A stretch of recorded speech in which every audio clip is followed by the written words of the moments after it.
Hello everybody, my name's Dave, thanks for joining me. I just made a video on my new nut and bolt supplier, and it never really occurred to me that there may be people out there who don't know the difference between nuts and bolts. So here's a quick rundown of why we use nuts and bolts and why we use washers. So this is a machine screw and this is a bolt. The bolt has a shoulder, a plain bit where it's not threaded, but the machine screw is threaded all the way to the top. Now, when we put screws and bolts through holes, etc., etc.,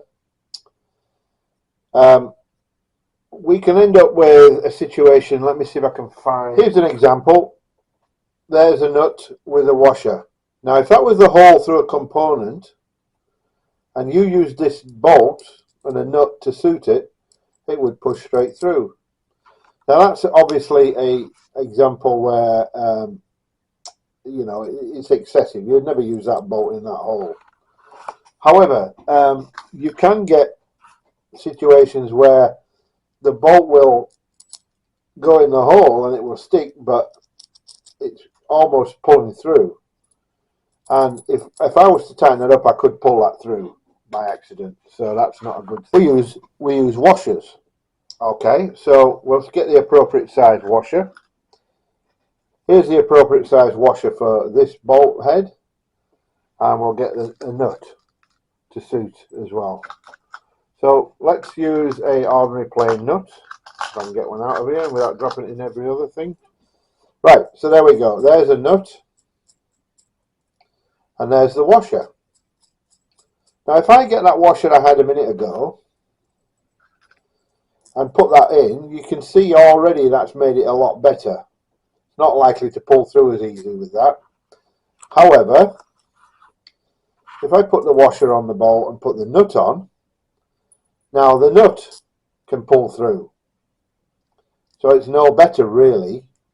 So that's why we use a washer on both ends. You would put a washer on this end as well as a washer on that end, and then Bob's your uncle. Now, if that hole is still too large, we use what's called a penny washer. So now I've got a penny washer, and I'll put the big washer on with a hole in it there, and you can see now that that penny washer is nearly as big as the washer as the hole. So that's no way is that going to pull through, and that's why sometimes we use penny washers. And that is a penny washer right there, and you can tell the difference between a penny washer and an ordinary washer. You get an ordinary washer. There's a penny washer. There's an ordinary washer. You can see the difference between the two. You can see why they're called penny washers. If we use a nut like this,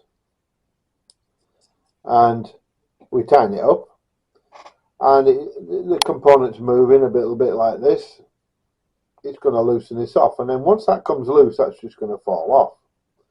So the idea is we have to use a lock, some type of lock, to stop that falling off.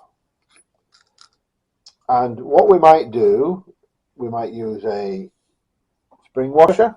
Now you can see the washer has a little break in it, and what happens is that when you tighten it down, that washer squashes, puts tension on the bolt and the nut, and stops it moving. So how would we use a spring washer? Well, you would probably use a spring washer something like this. So you would have a washer down the bottom, you would have a washer at the top, and then the spring washer would go against it there, and it would bite into it and lock it. That's how that works. I'm just throwing my stuff all over the place. Now, you may not have space for a spring washer, you may not have a spring washer, you may not have, there's lots of reasons why that might not work. So instead of using a plain nut, we use what's called a nylock nut. Now I've got a larger one here, and you can see just that there's like a black circle inside the thread there, inside the hole, well there isn't one at this side. That black circle is a piece of plastic. And you can see here, if I screw the nut down, I can't get it any further than that plastic. It's stopped. And the reason is because it needs to cut into that plastic, and the plastic then bites into the thread and stops the nut from coming loose. That is a nylock nut, and it's called nylock because the nylon insert in there locks the nut, stops it coming undone. Here's a bigger version just to show you, and there you can see it'll only go down as far as that. Now if I get a spanner on that, it will tighten down, but it will be tight to get down, and once it's down it won't come loose. Now in theory, and this doesn't always happen, you're supposed to renew an nylock nut every time you remove it. You're supposed to fit a new one. Now that doesn't happen because often we don't have them, but you know it still should be done if you have them. When would we use a shouldered nut? Well, a shouldered nut is usually you can see it's got like serrations in there, and it's usually used when we're clamping down onto a flat surface such as a washer like this. Now it's no good putting a washer on and clamping down with a flat washer, because you lock the nut against the washer, but nothing's locking the washer, so both of them will turn. But you can use one of these without a washer and clamp it against, say, a piece of metal that you're clamping down on, and that will hold that in place.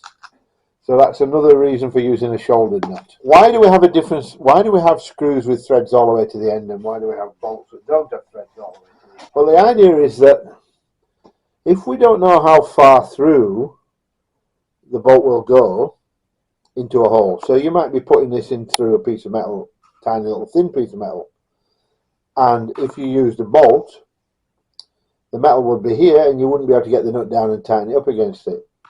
So you use a set screw because you can get the nut right down to the head and it would tighten up. Whereas if we've got a set size, so like an alternator bolt, when we put this might go in the pivot. Now you know that it's a set length, so you just what's the point of having threads all the way down? So you just put threads on the bit at the end there, so when it pokes out you can put a nut on it. That's all it is. So there you go. There's a bit of a.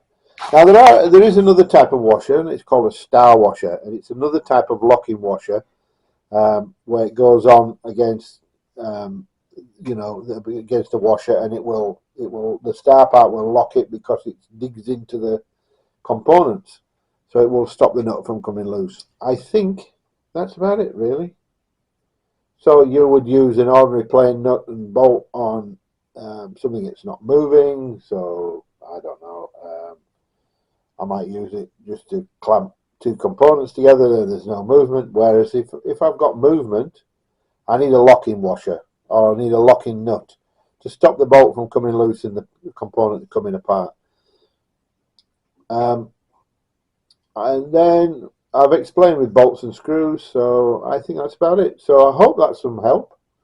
And if you already know that, I apologise. But if you don't know it, then hopefully you've learned something from that. Thanks, and I'll see you tomorrow.